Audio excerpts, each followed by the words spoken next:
Greetings everyone, welcome to your own channel Anand Genius Labs. We are doing DPPs on equilibrium, chemical and ionic. Very important topic. बहुत से बच्चों को इस topic से डर भी लगता है, पर आपको डरने की जरूरत नहीं. बहुत सिंपल टॉपिक है, समझ के कर सकते हो. 50 ml of 0.1 molar HCl and 50 ml of 0.2 molar NaOH are mixed. The pH of resulting solution आपसे पूछा गया. कैसे करेंगे इस क्वेश्चन को अटेम्प्ट? तो अब दोनों के MEQs निकालो. 15 into 0.1 into 1 and 15 into 0.2 into 1. MEQs of NaOH ज़्यादा है तो बेसिक मीडियम प्रिवेल करेगा, और बेसिक मीडियम प्रिवेल करेगा तो कितने MEQs एक्स्ट्रा हैं देखिए.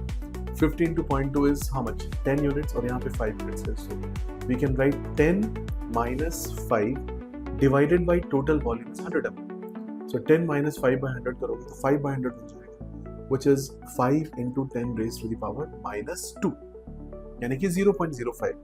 अब अगर 0.05 मेरे पास वैल्यू है OH माइनस की, तो pOH निकालना बहुत इजी है और pH निकालना भी इजी है. आंसर आएगा 12.69.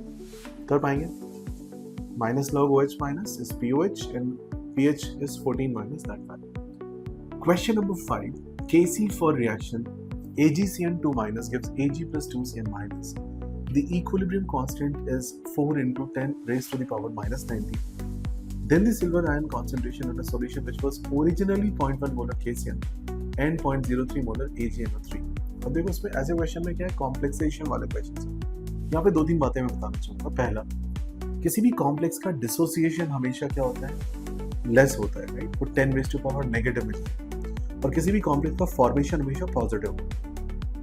Look at this question. AgCN2 minus, इसका इक्विलिब्रियम कांस्टेंट दिया है 10 पावर माइनस 19, और अगर आप क्वेश्चन को सीधे सीधे सॉल्व करने की कोशिश करोगे तो फंस जाओगे. तो अप्रोच क्या होनी चाहिए? Originally it is given 0.1 molar KCN एंड 0.03 मोलर AgNO3, तो आपने लिखा 0.03 Ag plus and 0.1 KCN.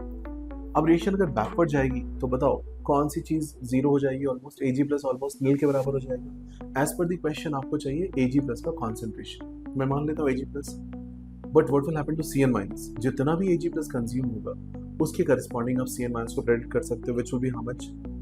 0.1 minus double of 0.03. अब ये सोचो मैंने क्यों बोला 0.1 माइनस डबल ऑफ 0.03, बिकॉज अगर Ag प्लस 1 यूनिट जाएगा तो Cn कितना जाएगा, उसका डबल, यानी 0.06 यूनिट्स. बस वो नंबर आप वहाँ पे लिखो. Ag प्लस को आप Ag प्लस एज्यूम करो, और रिवर्स इक्वेशन के फॉर्म में जब Kc लिखोगे तो 1/4 10 का माइनस 19 कर दो. क्वेश्चन अपने आप सॉल्व हो चुका है. अब सॉल्व करेंगे, इसका आंसर आएगा 7.5 into 10 raised to the power minus 18. Remember ये क्वेश्चन ट्रिकी होते हैं, इनको सॉल्व करते समय आपको ध्यान रखना है कि वैल्यूज ठीक से देखो. Question number 6. The pK for acid A is greater than pK for acid B.